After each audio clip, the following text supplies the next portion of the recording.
Okay, good afternoon. Welcome to the first meeting of the Health Services Committee of the new 2026 session. I'd like to, as a reminder to all committee members, if you need to record a vote, you cannot do so during a discussion or roll call on a different vote. I know that there are some members who need to come in and out of our committee with other committees meeting at the same time. Please silence your phones, and DJ, please take the roll. Representative Bratcher. Here. Representative Bray. Representative Burke. Here. Representative Callaway. Present. Representative Camuel. Here. Representative Dotson. Representative Fleming. Present. Representative Gordon. Representative Holloway. Here. Representative Marzian. Representative Neighbors. Here. Representative Proctor. Present. Representative Rayburn. Here. Representative Raymer. Here. Representative Riley. Representative Sharp. Present. Representative Wilner. Vice Chair Duvall. Here. Chair Mosier. I am here. Okay, thank you. We have a quorum established to do business, and we'll go ahead with our agenda. I will make my way to the table, and Representative Duvall will take over for me. The first bill that we're going to consider today is House Bill 178, and wait for Chair Moser to get to the table. If you have any guests with you, yes, come forward.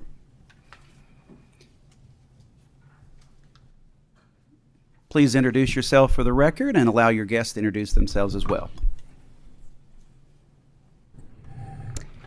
Thank you so much, Mr. Chairman, and thank you to the committee for allowing us a few minutes to present House Bill 178. I am Representative Kim Mosier, and I represent the 64th District, and I will allow my guests to introduce themselves. Hello there. My name is Dr. Arthur Oliva. I'm a psychiatrist and the legislative chair of the Kentucky Psychiatric Medical Association. I am speaking on behalf of the KPMA today. And I am Miranda Van Winkle. I am the executive director for the Kentucky Psychiatric Medical Association. You may proceed. Thank you. House Bill 178 is simply about making it easier for Kentuckians to get timely mental health care by supporting the collaborative care model. This model allows primary care providers, care managers, and consulting psychiatrists to work together so that patients can receive the mental health treatment right in their primary care office. This helps reduce long wait times, stretches the behavioral health workforce, and ensures that care is guided by regular check-ins and measurable outcomes. Importantly, this bill is structured to be budget neutral while improving access and quality of care. From a fiscal standpoint, this is a very smart value play.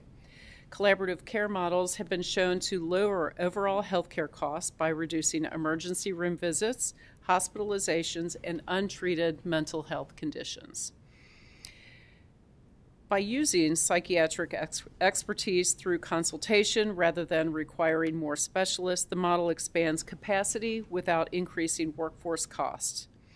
It is an approach that aligns well with both payer priorities and responsible stewardship of healthcare dollars. It is, we have a letter in our materials from Blue Cross Blue Shield, I believe, that outlines their support. And I won't read their letter, but it does make some really interesting points. But at this time, I will hand things over to our guest. Thank you very much for being here, and go ahead with your PowerPoint. I think it helps explain things very well. So thank you, Representative Moser, for sponsoring this legislation. I think it's extremely important, and the KPMA endorses it. So what are the problems we're trying to address with this? Mental health has been in a crisis mode the last several years. 1 in 5 American adults experience some mental health condition. It can be as simple as depression, anxiety, to more severe conditions like substance use, schizophrenia, bipolar disorder. Nearly half of patients with depression actually never seek care. There can be several reasons for this, and primarily I think it's because of workforce shortages. There's unfortunately just not enough psychiatrists. At my office, we get dozens of referrals every week, And even though we have several psychiatrists there, we just cannot get all those patients in, and there's a long wait time, sometimes 6 months or longer. There's also a significant stigma with mental health care. Unfortunately, some people still do not want to go see a psychiatrist or a psychologist, but they may feel more comfortable talking to their family practice doctor, their family medicine doctor. As you know, there's also been nationwide mental health care cuts, and also the regulations in telehealth have also been put back in place in a lot of cases. They're kind of rescinded during COVID, but recently a lot of those regulations restricting telehealth have been put back in, including especially for Medicare patients. As a result, often primary care doctors are the first and sometimes only point of contact for a lot of patients seeking mental health care coverage or mental health care treatment. This number is actually a little bit old. I think these numbers are actually even bigger now. But currently, about 1 in 6 patients seeing their primary care doctor are there primarily for mental health care treatment. And I can tell you from my colleagues in primary care, they're really overwhelmed with this care burden. They want to help, and they can a lot of times, but they don't necessarily always have the expertise and training to take care of people's mental health. So what's the solution here is the collaborative care model. It's one of the solutions. As Representative Moser was talking about, it's an evidence-based model integrating behavioral health care into primary care settings. Care is delivered in a team-based setting, primarily led by the primary care provider with a psychiatric expert there to help out. But this reduces the need for a patient to go and see their psychiatrist directly, reducing costs and reducing wait times. So the model really has 3 primary care team members. First is the primary care provider, who's seeing the patient, leading the care. There's also a behavioral health care manager, typically a social worker or a therapist, who works with the primary care doctor, who follows along with the patient, may do brief therapy interventions, track the patient's mental health. And then also a psychiatric consultant who reviews and talks to the primary care doctor and offers treatment guidance. So this is really how it works more in detail. The primary care provider is the one who sees a patient. They may come in, say they have mild depression, anxiety, PTSD, something more serious like substance use disorder.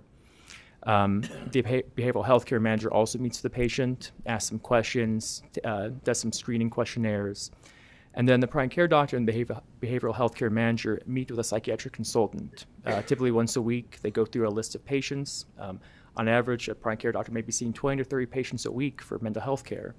And they'll go and review every patient with a psychiatric consultant and look at the chart. The psychiatric consultant will then make recommendations. And the psychiatric consultant is simply a psychiatrist, psychiatric nurse practitioner, maybe a psychologist. Make treatment recommendations, medication recommendations, therapy recommendations, follow-up questions to ask. And the primary care doctor and behavioral health care manager go back and treat the patient and implement those recommendations. This way, the patient actually never actually meets with a psychiatrist or psychiatric nurse practitioner. You're kind of educating and providing resources to the primary care provider who's now treating the patient, and saves time and money instead of them having to go wait for months to get psychiatric care. So this is a patient-centered approach. The patient is still getting high-quality care. There's frequent contact with primary care providers and behavioral health care managers, and the psychiatric consultant is there as needed. If the patient's doing worse or not doing as well, they may see them more, talk to them more frequently. If the patient's doing even worse, it's easier then to get the patient to see the psychiatrist. Say if the patient's getting psychotic, a danger to themselves or others. This has actually been very well studied. The APA, the American Psychiatric Association, has sponsored several major studies, 80 randomized controlled trials showing that it's very effective. It improves access and reduces stigma, so the patients are getting seen quicker, and a lot of times they feel more comfortable because they're seeing their primary care provider instead of a psychiatrist. It improves outcomes compared to a primary care doctor just seeing the patient themselves with no expertise or training. And expands the care capacity of the primary care doctor. The primary care doctors are learning, or primary care providers are learning psychiatric care, learning how to do things a little bit differently, learning what medications to use, so it improves their skill set over time too. And also there's major economic impacts. Recent studies show that mental health conditions cost the country over $200 billion a year. This can be from people missing work, people getting hospitalized due to suicide attempts or overdoses, people, if they're very sick, psychotic, even destroying property, right? You know, a lot of economic studies which we can provide for you show that for every $1 invested in collaborative care, it actually saves $6.50. So this Motion is on the bill. We have a motion and a second. Would you like to proceed with testimony? No, we're perfectly fine. Okay. If there are any questions, we'll All take right. questions. But Very good. We'll take some questions. I think we have one. Oh, Representative Marzian. Thank you, Mr. Chair. Thank you for this bill. I think it's important, but will your primary care providers receive education or training and how all of this is going to work? Because I know a lot of them are so overwhelmed with the diabetic that comes in or the kidney failure or whatever. So how will that work, and will they be amenable to getting more education? You want me to take that question, or do you want to? So that's a good question. So basically the way it works is once a week, the primary care doctor will sit down with the psychiatric consultant, a psychiatrist, psychiatric nurse practitioner. They review all the patients they're treating for their mental health that week, and the psychiatrist makes those recommendations. And then the doctor goes back and treats that. So the primary care doctor is providing that care to the patient and learning learning how to care for the patient like that over time. So the end goal is eventually not needing the psychiatric consultant as much. The patients get better over time. The primary care doctor learns how to take care of these conditions better. So the consultations gets less frequent over time. As a quick follow-up to your question, Representative Marzian, we have support from both of the academic centers for the psychiatry teaching centers at UK and U of L. So the first step is finding a way to ensure that our PCPs are getting paid. You've got to create some incentive, right, before we start the education process. But I think getting for example, the University of Louisville, we used to have a fellowship program where a fellow who's completed his 4 years of residency did 6-month rotation with family medicine department and was surprised by how frequently the residents would come to him asking for psychiatric expertise on how to manage a patient's care when they come in with self-diagnosed anxiety or depression. So there is, I will say, the eagerness for the collaboration. The first step is to get these codes turned on and activated, and then allowing our academic centers to put this in didactics, to find a way to get it into the curriculum and find a way to collaborate with not only the internal medicine, the primary care, family medicine departments, and start educating them on how to work together on this to make it effective. And just to also fill in as well, I'm assistant professor at University of Louisville. I'm not speaking on behalf of the university, I should clarify, but that's something we're working with the internal medicine department there right now is if these codes are turned on, we can start providing this level of care with the residents. I would just add that when a patient is compliant and getting the help that they need for their mental health or their mental health care issue, that they're going to be more compliant with their physical and medical issues as well. Yeah, that's the idea. Do we have any other questions? Representative Mosier, thank you for bringing this important bill. It increases access for patients, which is always a win. We're improving the quality of care. We're doing it in a timely manner, and it's cost effective. What more could you want? So that's great. So, thank you. All right. So we have a motion. We have a second. No more questions. DJ, please call the roll. Representative Bratcher. Representative Bray. Representative Burke. Aye. Representative Callaway. Aye. Representative Camuel. Yes. Representative Dotson. Representative Duval. Yes. Representative Fleming. Representative Gordon. Representative Holloway. Yes. Representative Marzian.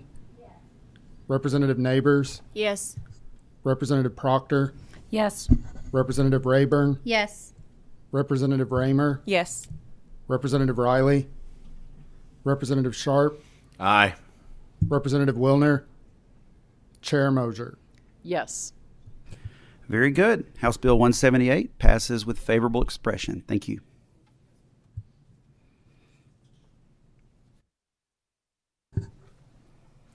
our next bill to consider is House Bill 280. Chair Mosier, and you have anyone that's be coming to the table, please come forward.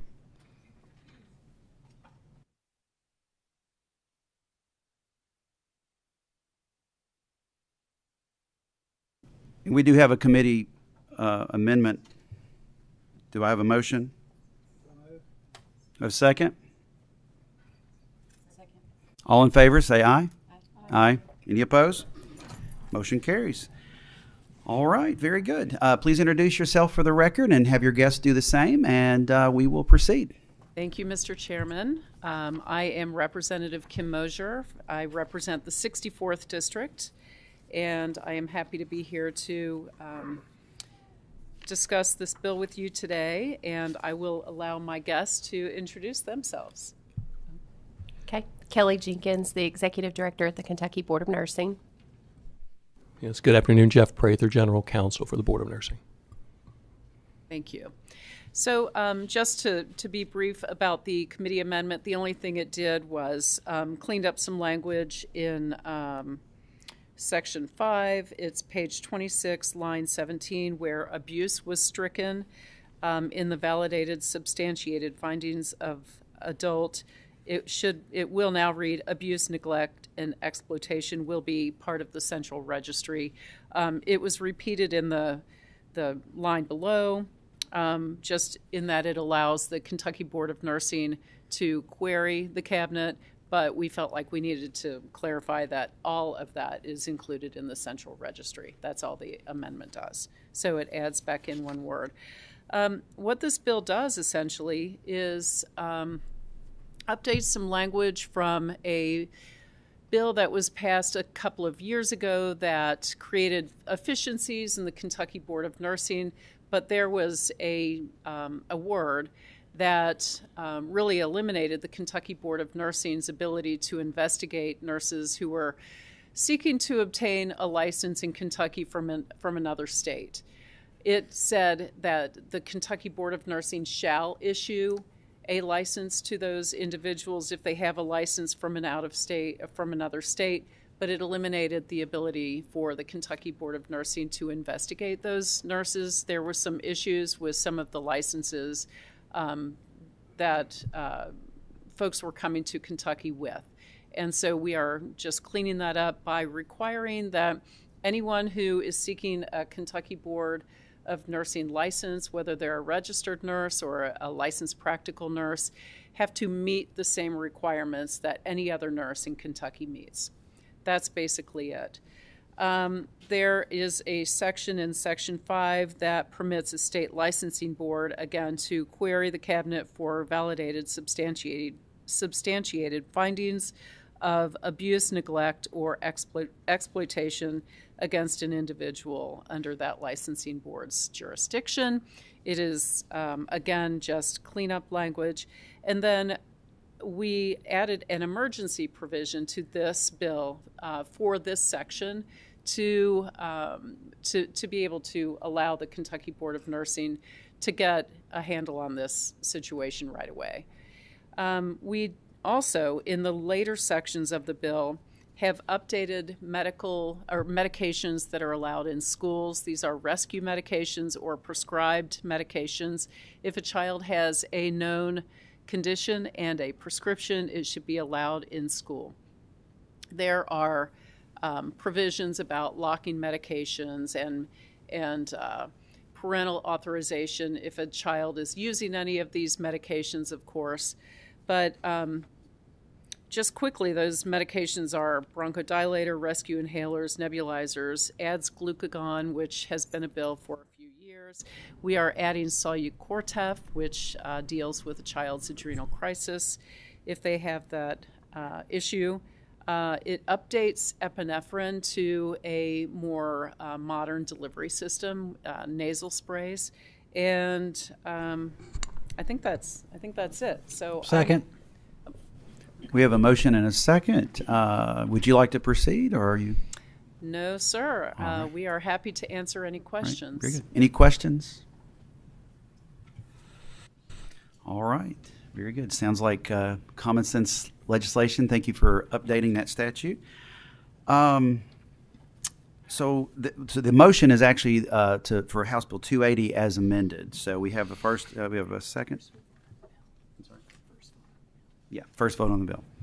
So we will take the vote now. Please call the roll. Do we vote on, I'm sorry, do we vote on the amendment first? Yeah, we did. Oh, okay. Oh, that's true, we did. Sorry, forgot. Representative Bratcher. Representative Bray. Representative Burke. Aye. Representative Callaway. Aye. Representative Camuel. Yes. Representative Dotson. Representative Duval. Yes. Representative Fleming. Yes. Representative Gordon. Representative Holloway. Yes. Representative Marzian. Representative Neighbors. Yes. Representative Proctor. Yes. Representative Rayburn. Yes. Representative Raymer. Yes. Representative Riley. Representative Sharp. Aye. Representative Wilner. Chair Mosier. Yes. Very good. The bill passes with favorable expression. We do have to have a motion to roll the committee amendment into the House Committee Substitute 1. Need a motion? We have a second? All in favor, say aye. Aye. Any opposed? Motion carries. Thank you very much.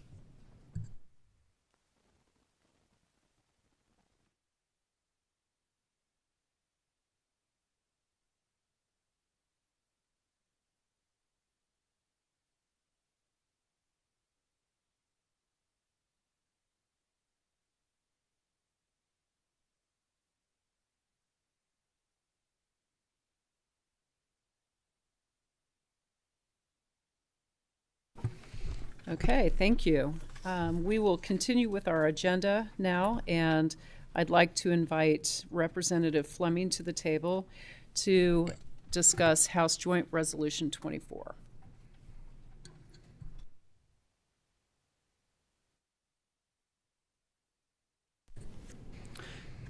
And while you are getting comfortable and allow you to introduce yourself, but we will introduce a committee substitute as well. Correct. Thank you, Madam Chair. I'm Ken Fleming, represent the 48th. Do you have your microphone on? Yes, ma'am. Oh. Yes, but I'm not close enough. How's that?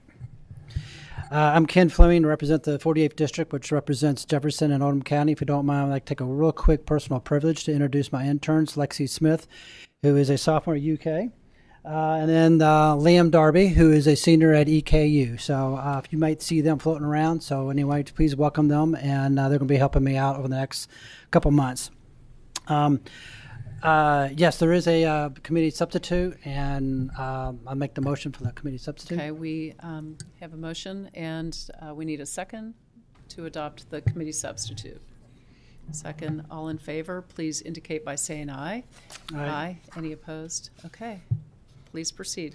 Thank you, Madam Chair. From a historical point of view, back last year, 2025, with House Bill 695, it was a comprehensive bill which includes setting up and establishing the Medicaid Oversight Board. In that, we've instructed the Cabinet to go through and submit to CMS a waiver for community engagements. And since then, as y'all know, I've heard multiple times, House Resolution 1 came to fruition, passed and signed, and now it's active. And so all this basically resolution does is to basically ask the Cabinet to withdraw that application, and so we can start fresh in terms of the new requirements that comes down from House Resolution 1. And there are other past applications that we submitted, and that also covers that, and that's what includes the additional substitute that we just passed a few minutes ago. And that's what it is, Madam Chair. We have a motion. Do we have a second? Second. A second? All right.